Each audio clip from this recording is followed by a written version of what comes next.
Hey there, Resume Lezlie here, and thank you so much for being here for this episode of Behind Hiring on Career Tip Tuesdays.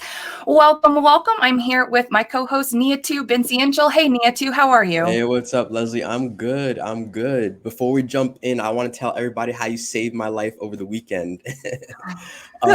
So this is a plug to have good friends and good colleagues in your circle, and also not to be afraid to simply share what you're going through because you never know what feedback, support, or advice that you're going to get. So both Leslie and I are working on a similar project, and I was frustrated with how my project was going. And so I reached out for, if I'm being real, I was venting a little bit.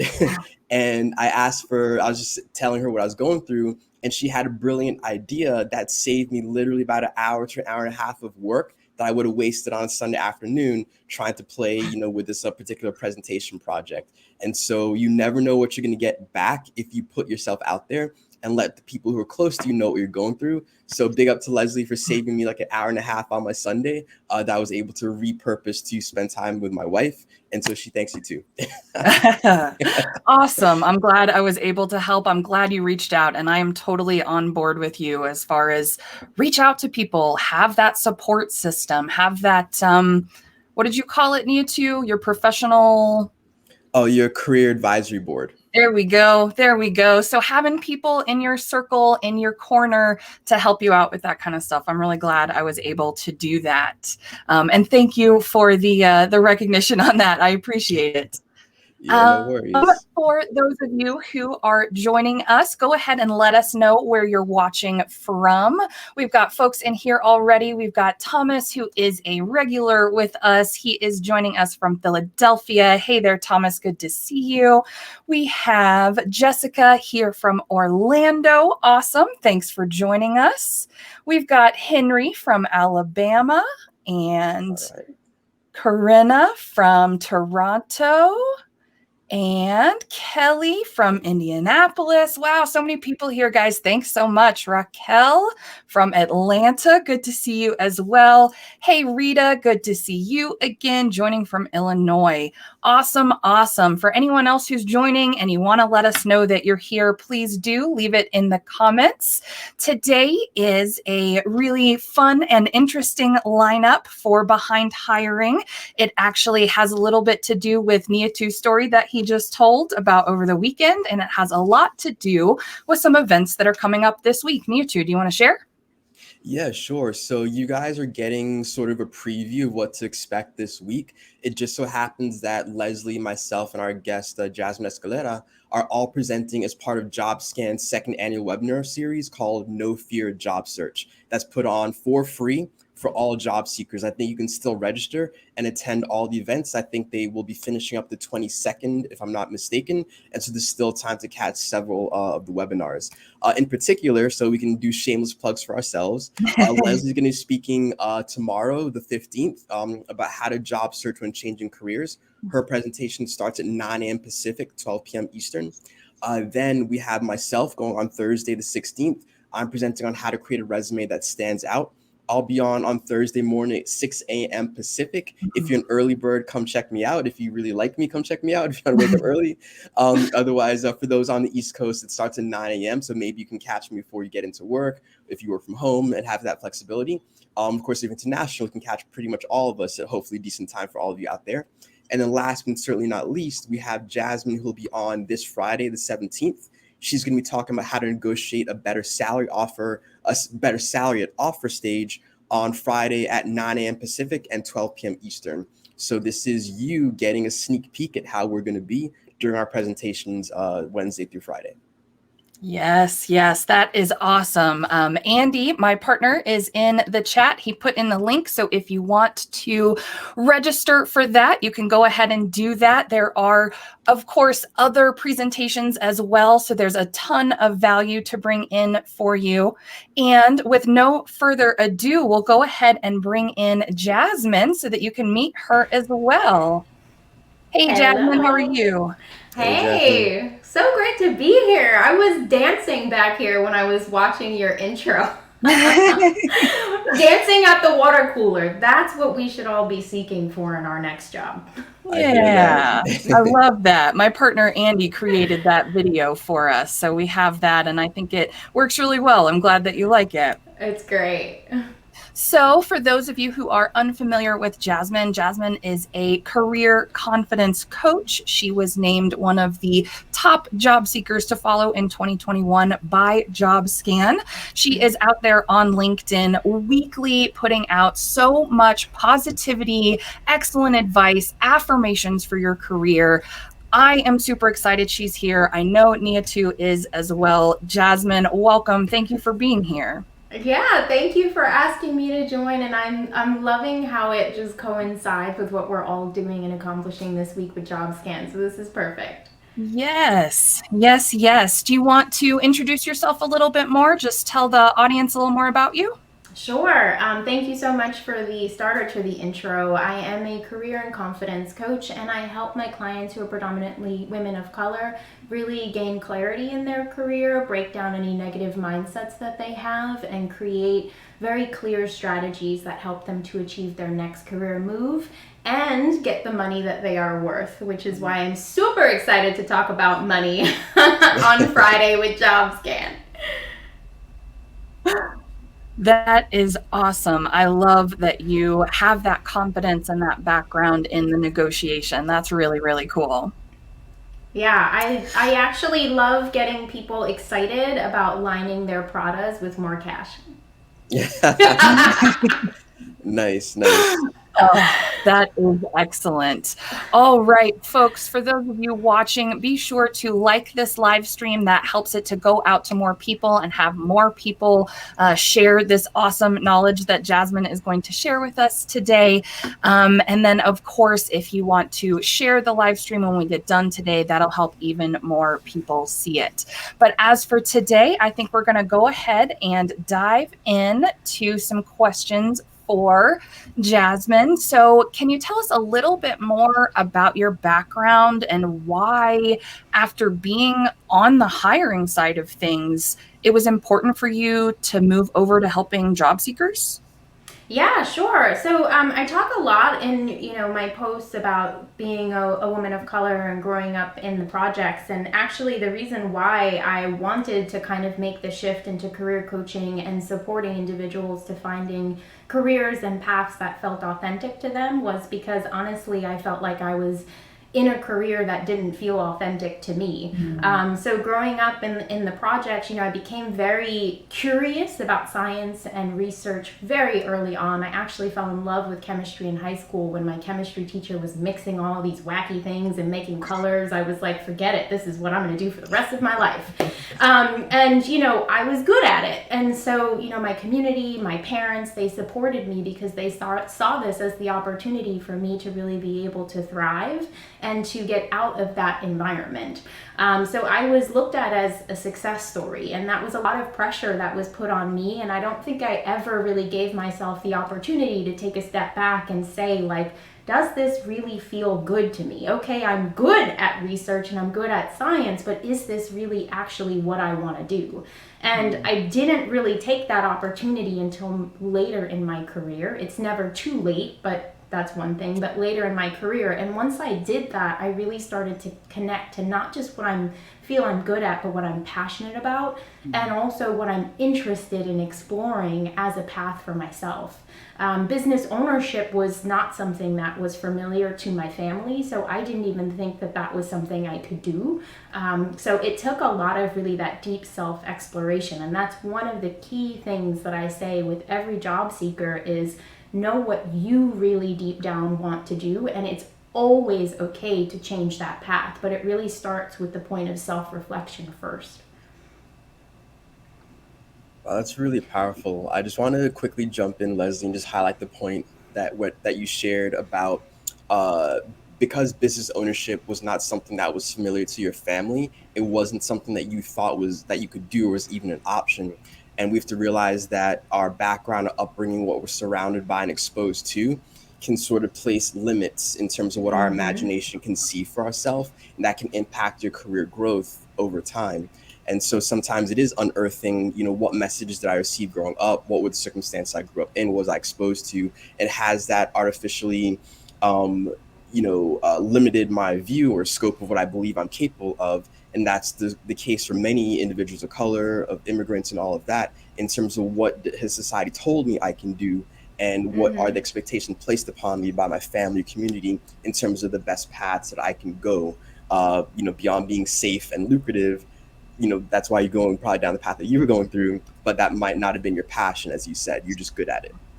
Yeah, I love how you said that so eloquently, because it's so true. I feel that as people of color, or as individuals who come from, marginalized communities, you sort of do have this like ceiling for your dreams. I dreamt a little bit more than my parents did. And I'm sure my parents dreamt a little bit more than their parents did. But my dreams had ceilings, they had limits, they had boundaries. And it really was because my parents told me, like, just get a job where you get a 401k and, you can have a retirement savings. And now I realize the government ain't gonna come and save me when I'm retiring. So I need to take that responsibility for myself. But, I really had the opportunity to explore and to dream and to expand, but that didn't come till later in life, when I really started to recognize, like, oh, wow, there are other people doing this. I can do it too. There you go. That's awesome. That's why representation is so important, to see yourself reflected in things that maybe you had not thought were capable or you were able to do. So I love that. I also just wanted to point out real quickly one thing that you mentioned about realizing that, hey, I'm good at this, but I'm not passionate about it. And that, I feel like, is something that people are coming to realize more and more, with all the talk of the Great Resignation this year and things like that. And it's something that I work with career change clients on a lot, is they, in the beginning, they fall back onto those old thoughts and those old habits that says, well, I'm good at this. And we have to go into that exploration, like you said, and say, well, okay, do you like it? Does it, light a fire in you? Or, do you come home kind of depleted at the end of every day? So I love that you were able to do that self-reflection for yourself. That's so cool. Yeah. It was the most fun component of my career. I mean, it totally threw a monkey wrench in my entire life. I tell people I left a 9-to-5 so I can work 24/7, and that is the God honest truth. Yep. But it's fun. Yep. I think we both feel you on that one for sure. Yeah. Raquel says, I love this. I'm super passionate about career exploration. I think that's fantastic. Great. And so diving into your experience as a hiring manager, you worked in the nonprofit sector for over 10 years. You were in senior leadership positions, and you've hired over 100 candidates. I was wondering if you could share with the audience, what are 3 to 5 consistent either characteristics or best practices that you saw in these candidates that, allowed them to be successful? In other words, what got you to say yes that these candidates put forward in their interviews with you? Yeah, I think the number one thing for me was always personality. I'm a conversationalist, and I like to hear people's stories. I'm really excited when people are like talking to me about their backgrounds and their stories and how they connect to the job and why the hell they're sitting in front of me. Like, those are things that are really engaging to me. If you're sitting in front of me, I have pretty good concept that you can do the job. So for me, it was always like that extra component of showing your personality, your engagement, your passion, your desire, beyond just like doing the day-to-day task, because that I always thought brings joy and fulfillment in the work. And as a hiring manager, I want you to have that. Like, I want you to come in and feel like this is something you can do, for the vast number of hours that you're going to be doing it in the workplace. So I would say, that your personality was always a big thing for me, and letting that come through. Of course, I know everyone always says this, but I want to emphasize the importance is research. I remember having some pretty bad interviews where people just, I don't even know if they knew what they were there for. And that was really tough and challenging. I'm sure for them, I'm sure that experience didn't make them feel good. And it was also challenging for me as a hiring manager to be able to really connect the dots. So I would say research is so incredibly important, and that will engage your passion and your personality more because you'll just start to become really excited and intrigued about what you're doing. And then good questions. I love being asked questions. I think, candidates asking great questions beyond just like, what is my day to day going to look like? I think that's really important. But I also used to love when people would ask questions about the work environment and also about me as a supervisor and manager. What are some of the qualities that I have as a manager? And also, what is this work environment like to be within? So I think, the key point is like make it a conversation rather than feeling like you have to showcase yourself. You're there because I think you're good already. So let's just kind of have a natural, engaged conversation to see if this is mutually beneficial for both of us. That's really great feedback. I want to highlight a couple of things that you shared. The first thing is when you mentioned that if someone's sitting in the chair in front of you, you already are pretty confident they have the skills to do the job. So for all of you listening out there, please remember, if you get called for an interview, they like something about you already, and you've already cleared that initial threshold regarding whether or not you're capable of carrying out the day-to-day duties of the role that you're applying for. And then, as Jasmine was underscoring, what she cares about is the individual, the person sitting in front of her, and if this person will be a good fit for the environment, the culture, and be a good colleague that she can get along with. At the end of the day, we are human, and we'd want to be able to have a good relationship with individuals that we work with. And so she's testing for those things. And the way to show your personality is by the way you ask questions, how engaged, enthusiastic you are. And the research, it sounds like that's the fuel for asking good questions and coming across in a way that's exciting and compelling in the interview. So be sure to do that research. And you mentioned it's a big mistake if people don't do good research. And that's a great segue for the next question. You have conducted hundreds of interviews, obviously. And so I'd like to understand what were some of the most common mistakes that you saw. And I think it'd be helpful if you could separate for the listeners what were deal breaker mistakes versus a few mistakes that people can recover from. Yeah. So for me, this is something that I deal with often because I work predominantly with women, and I think that this is something that I seem to track towards with women more in terms of interviews. But I'd love to hear your experiences as well. One of the things that I'm constantly working with my clients on, and I saw this when I was a hiring manager, is the use of we versus I.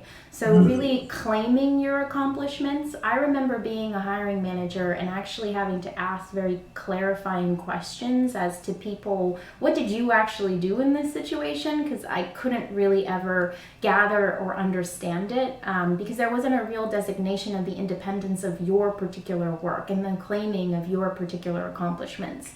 So I would say one big mistake that I see people make, and unfortunately I see it a lot in women, is not claiming ownership of your work and not really stating that very powerfully in the interview process. This is what I did. It doesn't mean that you can't also say my team or give them acknowledgement, but you gotta separate yourself and your work from that particular process. So I would say that one is a big one for me. I wouldn't necessarily call it a deal breaker, but it can be very confusing for the hiring manager on the other end.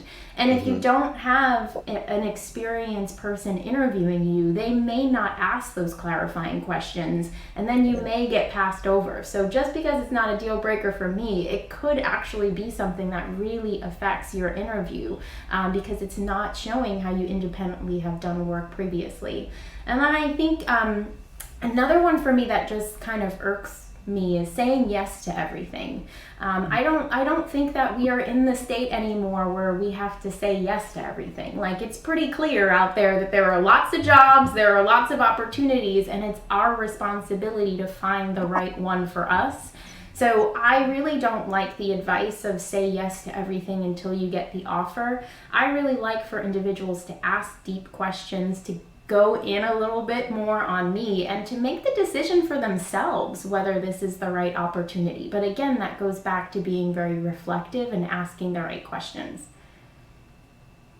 On that last point, are you talking about being overly agreeable in the interview and Yeah. never pushing back or or saying, no, I don't know. You say, yes, I know everything. You try to answer. Can you give a bit more precision on what that can look like in the interview situation? Yeah, it's very agreeable in terms of yes, that works for me, or yes, that style works for me, or yes, I'm eager to do it all. If you're not, it's perfectly okay for you to ask deeper questions and to go a little bit further into the conversation and into the interview process to really gain some clarity around whether this is the right opportunity for you or not. Right. That's perfect. And we want all of you out there to remember we're here to empower all of you, and remember that it is a two-way street when it comes to interviewing. You're screening the employer as much as they're screening you, and you do have the right of refusal to say, no, this is not the right environment for me. And so Jasmine's really trying to encourage all of you out there to really dig in and get into the meat and bones of what this environment, this job is about, so that you can confidently, with a clear head, she kept on using the word clarity, you can have clarity around whether or not this is the right opportunity for you. And going back to the previous point about the we versus I wrote an article about this. It's called "There's no I in team and there's no we in resume. There's actually me in resume." And so, just as a plug and a reminder for all of you, the hiring manager can't hire your whole team. They can only hire you. And so it serves in your best interest to talk about what you did, and of course extend credit where credit is due, but you're the central character protagonist in the story because you're the person interviewing for the role. So be sure to center your actions, your ideas, your experiences in the story. And of course, if it was a team effort, be sure to indicate that. But what was your role within the team? What did you own as a piece of the puzzle or a phase of the project or key deliverable in that? And how did you make things happen? So don't be afraid to own your part of the story. And of course, be generous and be transparent and honest in sharing credit where credit is due. But don't overshare credit and deflect in a way that minimizes your own story. Yeah, I see that so much. Yep, absolutely. And I love that message of empowerment, that's coming out of those answers. I really like that. And I think that leads well into our next question, which is about negotiation. I have a question for you. And then I actually saw a question come into the chat about negotiation. So it's pretty good timing. I thought maybe we could hit that one too.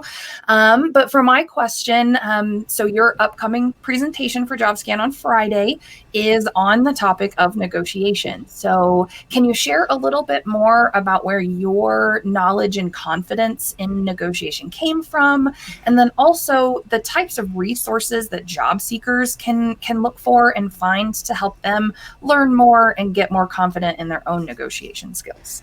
Yeah. Oh my gosh. I'm going to share the real answer with you here. I had to clean up so much of my money trash before I confidently stepped into the negotiation process. And by money trash, I mean the ideas I have around my worth and around money. And again, going back to what we were talking about, the ceiling of what I thought I should be making, or even what I was told I should be making. Like my parents put this concept of six figures as the thing. So when I got there, I was like, well, okay, cool. So we can just coast now, So I had to clean up a lot of things that I thought about my worth, about my family's worth, about, my community's worth, about my own money situations before I could confidently go out there and say, absolutely not, that's not going to work for me. And look, you can Google negotiation tips all day and you'll find tons of resources and tons of things. You won't be able to implement that with confidence if you don't actually believe you deserve more. Oh, that's so, so powerful. And that's something that I still struggle with is my money mindset. And I try to follow smart people like you and people who are out there saying, hey, you can overcome these money mindset obstacles and you won't ever get to where you're really capable of getting until you do. So that's just so powerful to hear you say that. And that's something that I'm still working on and struggling with. So I appreciate that input from you. Yeah, and in terms of resources, the best book that I've read on money mindset is called The Millionaire Mindset. And it's really a book that walks you through specific mindset strategies. It walks you through tapping into your money story and your money journey. Like, where does your money beliefs come from? And when I did that, I really started to recognize the amount of shame that was coming from spending money, from making money. And that was really what was a major driving force. And it takes time to work on that. But I can tell you that when you start tapping into those beliefs and shifting your mindset, you will have confidence to step in there and not just say, like, I want more and I deserve more, but also walk away from the situations that aren't giving them to you. You won't accept it anymore. Yep. That's so important. Yeah, the inner, you're highlighting the importance of doing the inner work when it comes to your approach to negotiation. I think it also impacts the job search end to end. And this is a component of mental health and your general well-being, and being able to show up in a way that is best representative of who you are and what your value is. But if you don't believe in your own value, as Jasmine is saying, then you're not going to be able to advocate for that same value. And so that's where the inner dialogue, the messages you receive from the world, from your family and those around you, can impact your beliefs about yourself, the stories you tell yourself, and therefore the stories that come out of your mouth to tell others. And so that's why, Lezlie and I, all three of us, are huge advocates for mental health, self-care, and really thinking about those inner aspects of the job search. Your resume and cover letter, all those things are important. But as Jasmine is saying, you can Google the hell out of negotiation strategies. But if you don't have the inner belief to implement any of these things, it's not going to come across convincingly to your target audience. It's going to fall flat. Best script ever will fail if you don't believe the words that you're saying. Oh gosh, 100%. And believe the number too. Like, one of the things that I have my clients do is repeat the number that they want over and over again. Like, I want you to not stumble or stammer. I want you to feel that number like rolling off your tongue and your lips. Like, I want you to feel it in the depths of your bones. Like, this is what I deserve. Yeah. I had to practice saying that's not enough before a salary negotiation I had a few years ago. And I was able to say it in the moment. I was nervous as hell, but it came out of my mouth because I practiced it in the shower whilst I'm walking to work, whatever it was. I practiced saying that's not enough because I knew what I was going to get was not going to be enough. And I had to use that word, that phrase. Yeah, I love that. I do too. I'm learning so much and gaining so much confidence just from sitting here listening to you guys talk. I love it. Before we move on to the next question, I did just want to mention, first of all, Henry loves that nugget from Nia too. There's no we in resume, but there is a me. Andy actually posted the link to that. So if anyone's interested, you can check out that article from Nia too about there's no I in team and no we in resume. And we did have an audience question. It came from Tegan Bartos. There we go. Tegan was a recent guest on Behind Hiring, and she has been a great supporter. She has a question about negotiation. She wants to know, can you negotiate base salary at a nonprofit? Says so many of her clients want to work at a mission-driven organization, but the comp is a deal breaker for a lot of people. Can you give any insights on that? Yeah, so I can. I've worked at nonprofit organizations for the vast majority of my career, and one of the big things that I tell job seekers if they are going on a job search is get very curious around where the funding is coming from for that nonprofit, because there are nonprofits that get a vast majority of their funding from private donors, and they have much more flexibility in what they can provide. Whereas if they get more funding from government funders, is a lot less flexibility. So I would say get very curious with the nonprofits that you're applying for. There is, I think it's called Charity Network. I forgot the name of the website. I can look it up. Where you can actually go and you can look at their financials, and it's all public record because it's a nonprofit organization, and you can get more perspective as to where their funding streams are. I love working for nonprofit organizations. I've worked for nonprofits where they paid me nada, and I've worked for nonprofits where I was making a really good amount of money, and the difference there was where the funding streams were coming from. Nice. That's really great insight. Yeah, that's great stuff to know. I know there's a couple more questions in the audience. Get to those here shortly. Let's go ahead and kind of move through the questions that we had. So a follow-up question about the negotiation. What's one thing that job seekers should know to help them develop that confidence? And I know we talked about that a little bit with just believing in it and kind of getting over money mindset. Is there anything from the perspective of the hiring manager that they should know to help them be more confident? Yeah, I think in terms of connecting to the confidence piece and the communication and the conversation with the hiring manager, I think you have to get really clear on why you are the sugar honey iced tea and there is no one else in the world that should be getting this job besides you, and also should be getting paid the amount of money that you want to get paid because of the value you're going to contribute when you start that job. So what I always tell everyone is like, connect to your dopeness, like connect to the fact that you are amazing at your job and you contribute tremendous value by ongoing in your career, keeping, in I'm the Sugar Honey Iced Tea Journal, where you're dropping your gems there on an ongoing basis. And that helps with things like imposter syndrome, self-doubt, and just boosting confidence, because those are the wins that you can connect to all the time. And then when you're having that negotiation conversation with the hiring manager, those are the things that you can be pulling out. And those are the stories that you can be telling so that you can say, look, starting day one, I know I'm going to bring a tremendous amount of value to this job. And that's why I deserve to be paid this money. I like that. And I like that you mentioned kind of doing the prep work of having those proof pieces and those stories available so that when you're prepping for a specific job interview or a specific salary negotiation, you have those ready and you're not spending hours and hours right before that interview trying to compile stuff and figure out what's the right way to say it. If you take that time to yourself and do the prep work that's needed to just have an effective job search and honestly an effective career and your next job search and the one after that, if you take that time now to, I call it thinking about future you. So be nice to future you by doing the work now. And I like that you mentioned that, like, have those stories at the ready so that you can bring them out when you need them for the exact right purpose to really get what you need and want in your career. Mm-hmm.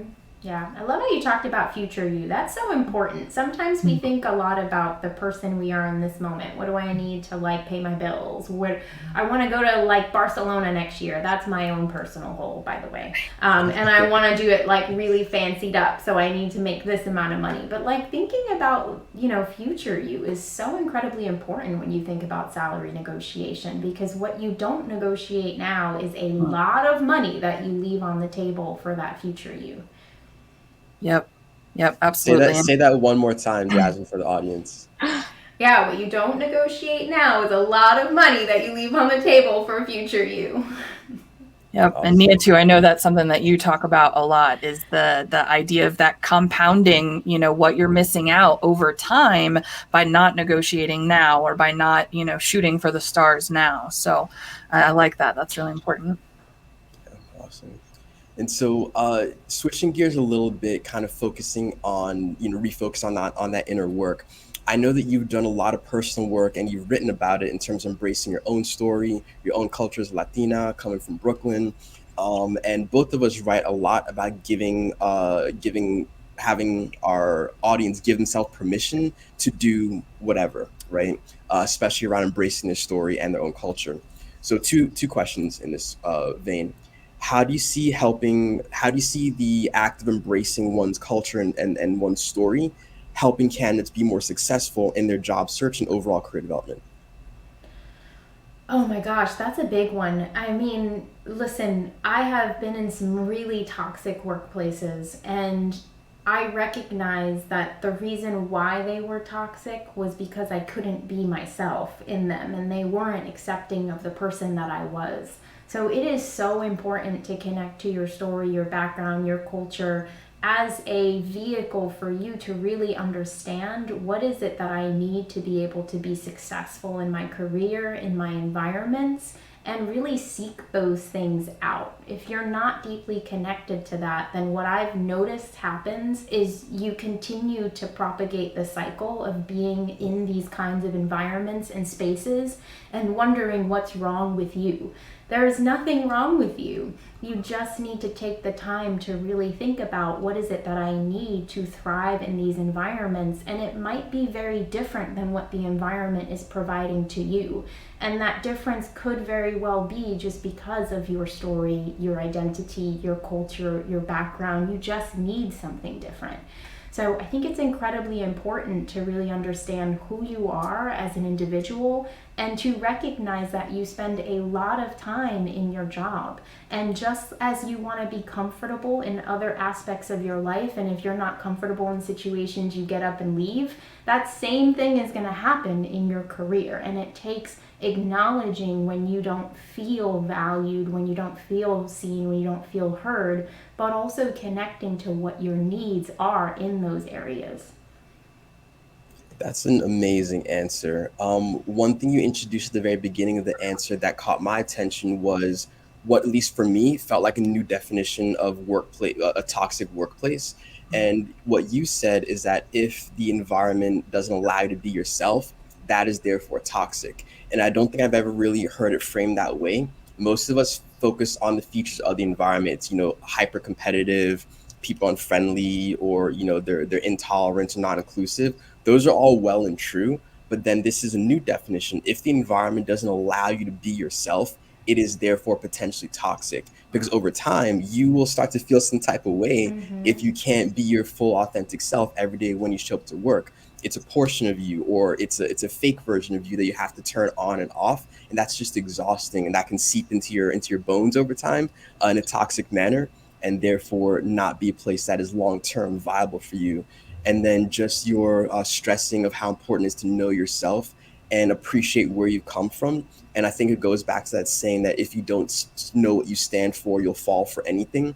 And it sounds like the way that you're framing it, if you're really clear on who you are, what your values are, where you came from, and what you have to offer to the world, then it enables you to have greater clarity in terms of figuring out what environments will accommodate and are aligned with who you are and what you want, and those environments that are not, allowing to reject them or be more discerning in terms of what you will accept and what you will reject. And I think that's what I got from you is your underlying message.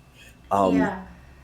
100%. And I think, for me, look, there are toxic work environments out there. And we For all sure. know that there are some workplaces that are trying to change, and I commend them so much.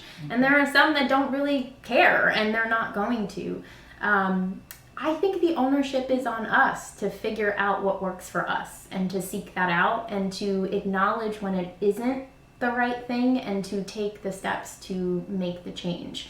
That doesn't mean that I also don't believe that companies should be changing and shaping and, adapting to what people of color, marginalized communities really need.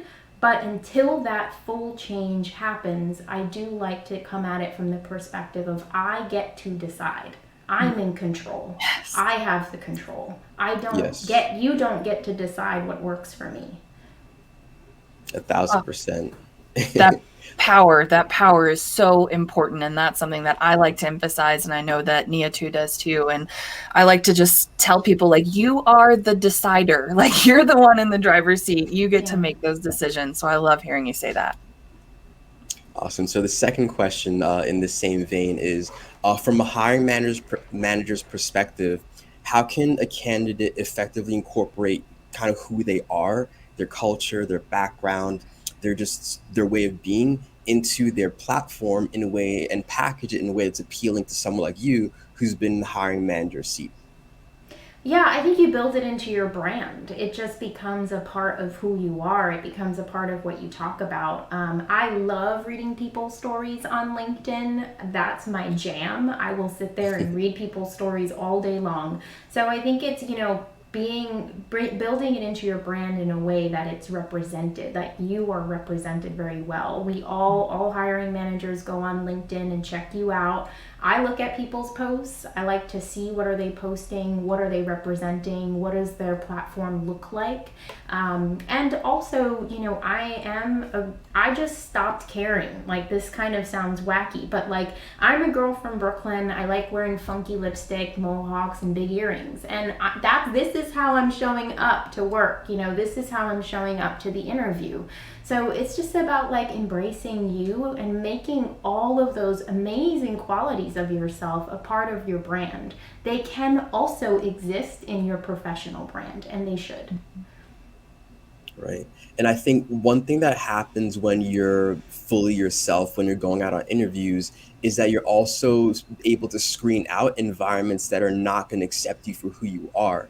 And so if you show up and you're not, you're putting on a certain face or compromise on certain things you'd normally not be too happy about in order to get the job, you might get the job, but you won't be happy in 3 to 6 months and will be looking for another job because you weren't your full authentic self during the interview process.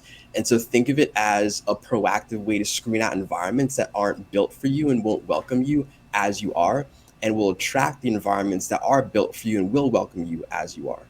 Yes, I love that. Yep, absolutely. We got a question from the audience that kind of is along the same vein. So this is about how can someone showcase their potential if maybe the person has education, but not in that field. They also have years of valuable work experience, but not experience in that particular field. What would you suggest to try and help showcase that value, even if it's not immediately evident? Yeah, so one thing that I always tell individuals to do, and if you're interested in a new industry or switching over, is do everything you possibly can to learn the lingo, the vibe, all of that stuff about that new industry. The way that they even call customers or clients or whatever their lingo and jargon is. Immerse yourself in that new field and area, and make sure that all of those components showcase in your brand, your resume, your cover letter. Talk about the industry and your love of the industry, or why you're interested in the industry, hot topics in the industry on your LinkedIn page. That's a great thing you can do. And also try your best to kind of think about what are some things that I can do to add to my resume, so to add some flavor. So perhaps there's a small volunteer project you can do with an organization from that similar industry.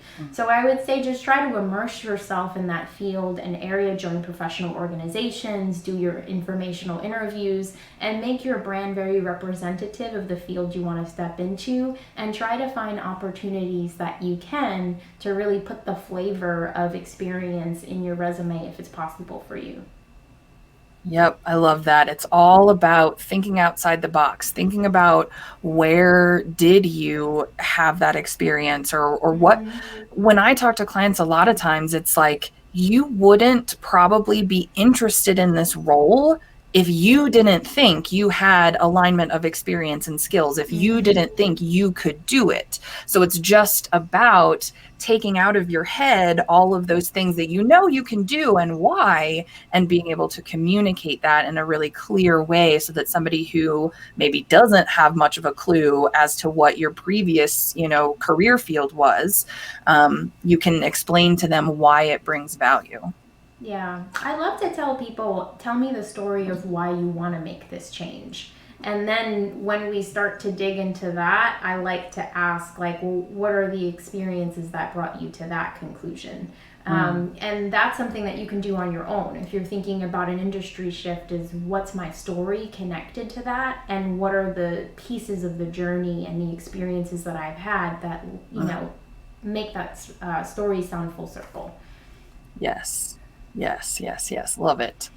One helpful analogy I heard about doing a career transition: think of yourself as if you're switching industries specifically, think of yourself as a foreigner, and your goal is to sound and appear as a native. And so that is what Jasmine is encouraging you all to do in terms of that immersion process. You got to learn to speak the language, learn the customs, learn the ways of movement, all of that. And if you can become more like a native, it's going to boost your chances of transitioning from your current field into the new industry you'd like to go to. Yeah, I love that analogy. Me too. That's great. That's great.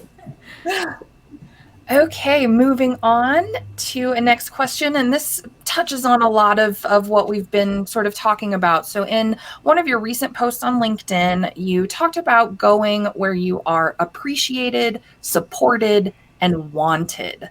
So how would you recommend job seekers go about finding that? And then how can they go about vetting a company to make sure that it's going to do those things for them, even beyond basic, internet research? Yeah, I think the big thing is connecting back to what we were talking about before of owning your story and really connecting back to who you are as an individual, both inside and outside of work. And I also love to think about values. Like, what are your core values and what are the things that you value in your life, both inside and outside of work? Because the things that you value outside of work still need to be a major component of your life, and your career has to also mesh with that. So one thing is, like, don't put your career and your life into two separate buckets. Like, they exist within you. They exist in the same space, and acknowledge what you want outside of your career and how your career can be the vehicle for that. So get really clear about who you are, what you want, and how your career can service that mission that you have for yourself. And I would say, in terms of the information piece, like, how do you actually find the right spaces? I think the best way to do it is the informational interview process and getting insider info. I just recently had a client who was able to double her salary in the negotiation process because she spent the time to get intel about the company, what their specific needs were beyond what they were talking about in the interview process. And that helped her during that job search and during that negotiation process. So informational interviews and insider info is key, because we can go on places like Glassdoor, we can look up reviews, we can go on websites, but it's people that have worked there or are currently working there that can really give you a good understanding of whether this is the right space for you. Yeah, so you have to reach out to real people and ask them real questions. I know, it's scary. I know. So many job seekers are intimidated by that, but I just love that you're putting it out there and you're saying, look, this really is important. Your example, someone literally doubled the salary based on their insider knowledge and the research that they did. And I'm sure the confidence and the money mindset stuff that they worked on too. But yeah, doing that and there's nobody better to tell you, the insider secrets than somebody who's inside of it right then or has been, recently. So I love that. Yeah. And the whole process of getting connected to people you don't know has completely shifted because of the pandemic. Like, y'all are all on LinkedIn right now, like all of you. So you're all networking. You're all doing it.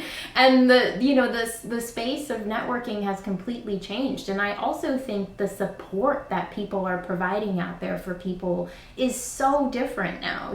People will ask me questions about salary and I'm like, yeah, let's talk numbers. And there are so many people out there who want to help you and support you and provide guidance. You just got to give them their shot. So don't take away other people's shot to help you. Ask them the questions. Oh, I love that. I love that. That's a great way to put it. Yeah. Real quick before we hop into the next question, we have one from the audience that's about salary. How do you effectively circumvent the what is your desired salary question before they even schedule you for your first interview? They said that this happened to this particular person just this morning. Do you have any tips? Yeah, in terms of negotiation, I really I advise my clients to wait until offer time to really go into that process of giving their numbers. And the reason I say that is because you don't have the full perspective of what this job is until you've gotten all of the pieces of information. So you may go through the interview process. This has happened even to me. And I'm like, wait a second, so I am going to be overseeing 10 people, but this is not a manager job? So you want to get like all of the details and information, because what you think is the range or the number you want to ask for may actually change and shift based off of the responsibilities and role. So I always like to circumvent that question by asking them either what they have designated for the role, which is a good way for you to gain an understanding of what they're thinking and whether it's serving you at this moment, or just saying something very, sounds generic, but it works, of, I want more details and information, or I would like more details and information about the position before I start discussing salary. Smart. I like that.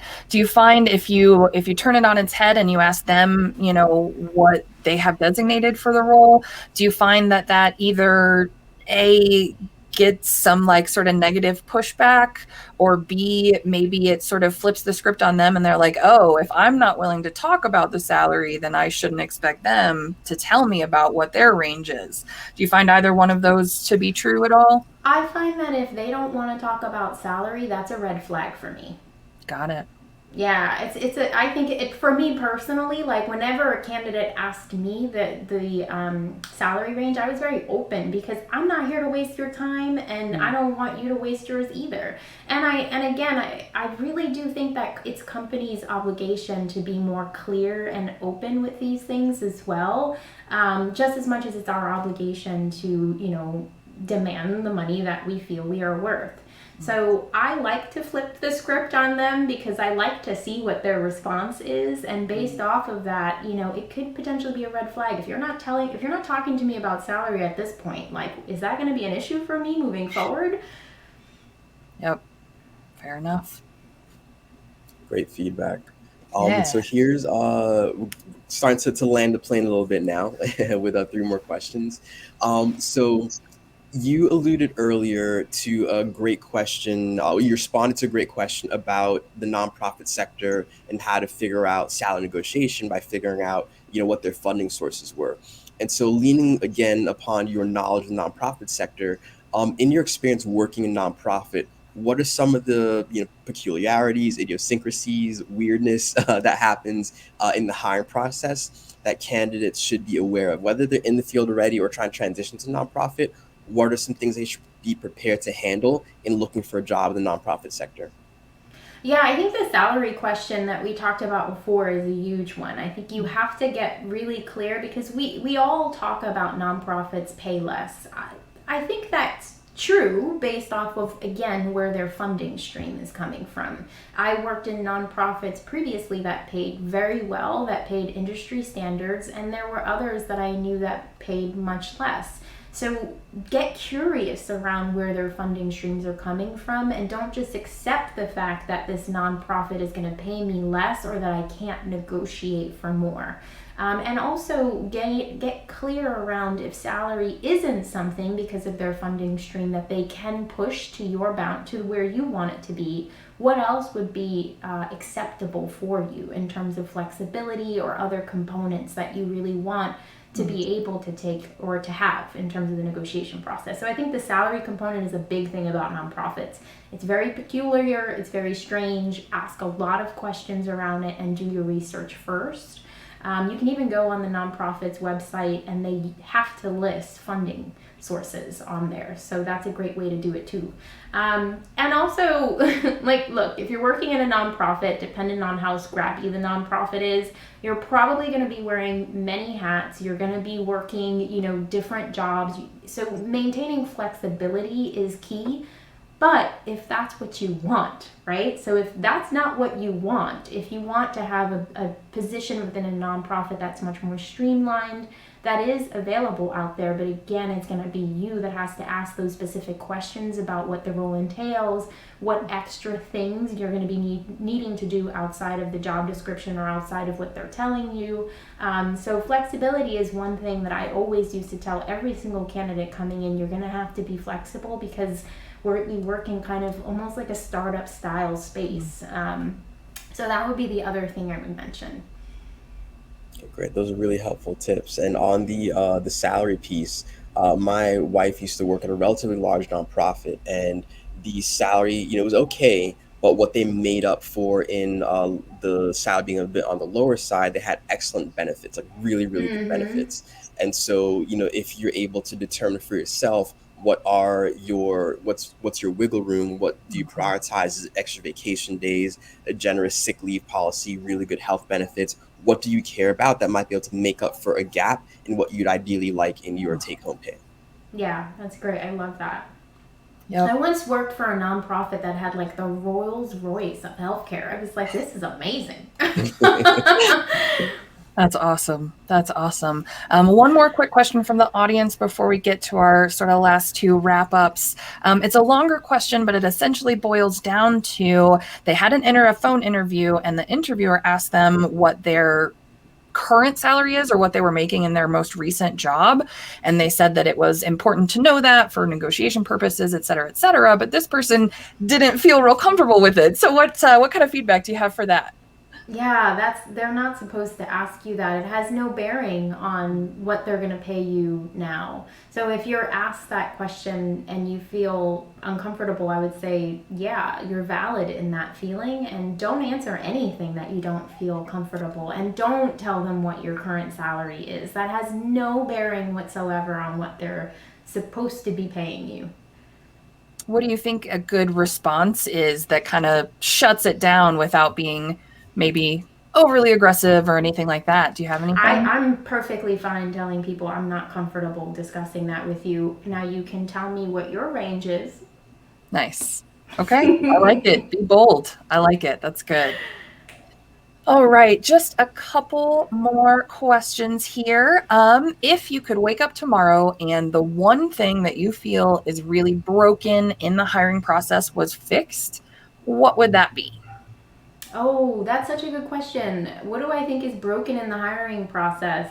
I guess I would say like because we're talking money a lot today, and it's just the money week for me. I'm doing a negotiation workshop today and the one on Friday. I'm like, my head is going to explode talking so much money. But I really do think that companies should be more open about salary ranges. I do think that they should be more open about pay parity, about their their set scales, how they actually do compensation, what it'll look like when you come in if you accept this offer, but what is the pay going to look like, during the course of potentially your career as you grow. I think companies should be much more open about things like this, because just because you get a good offer now and it's a good salary now, it still doesn't mean that, you're going to get promotions and pay raises and bonuses and all of these other things. So I think I would love for that to be fixed, because I do believe that we all should be making more money, because we're all providing such an immense amount of value towards other people's missions. Mm-hmm. So I would love for that to be fixed. Much more openness around compensation from companies. I like that a lot. Me too. So here's our last question. If you could reveal one employer insider secret to job seekers that would help them get hired more quickly, what would it be? Your career is your job. It's your job to actually build your career, to own your career, to decide your career, to navigate your career. I've had so many clients who've said, well, I do all of this great work and they're not promoting me. It's not anybody else's responsibility to create your path. It is your responsibility. And probably everybody on here in the comments is going to be rolling their eyes at me, but it's totally your responsibility. So I always tell individuals, yes, I want to wave my magic wand and make the workforce and the environment perfect for you, but that's not the world we live in. So let's take ownership and control over what we can decide. Awesome. That's a great note to end on. I think that the message of empowerment has come through really strongly and clearly in our conversation today.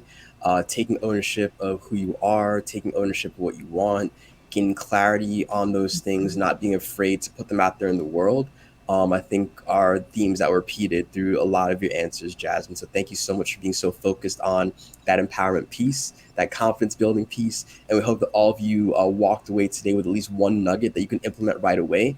And to be fair, we're all works in progress. We just want to encourage you to make progress and you'll get there eventually. I love that. Me too. I was just going to say, I think the word of the day is probably clarity or getting clear on things. And then the empowerment piece is so important. And that accountability, ownership, and making your own decisions. I love that all three of us are on that same page and we're all really trying to empower job seekers out there, you all watching, to know that you have more power than you think you do, and you are perfectly valid and justified in wielding it and asking for what you need and want. And we're here to try and give you the resources to do that. Jasmine, yeah, thank you so much for being here. Where can people connect with you, follow you? How can they keep getting these awesome gems from you? Oh my God, I live on social media. So I'm on LinkedIn and on Instagram at Jasmine Escalera Coaching. So yeah, connect with me. I would love to continue the chat. Awesome. Well, be sure that you do that. Connect with Jasmine. I absolutely love her videos and posts that come through my feed. They always put a smile on my face. And that's true, Jasmine. I appreciate your positivity so much. It really, really helps me. Thank you. Yeah, you're welcome. Anything else from Niatu or anybody before we say goodbye? I'm good if y'all are good. Cool. Thank you again, Jasmine. Thank you to the audience for being here. I will put up an end screen that has a little bit more information about Jasmine and Niatu and myself. So if you're not already following us or connected with us, you can find us. Thank you so much for being here. Join us next month for another episode of Behind Hiring. It's always the second Tuesday of the month. Enjoy the rest of your week, and we'll talk to you guys soon. Bye.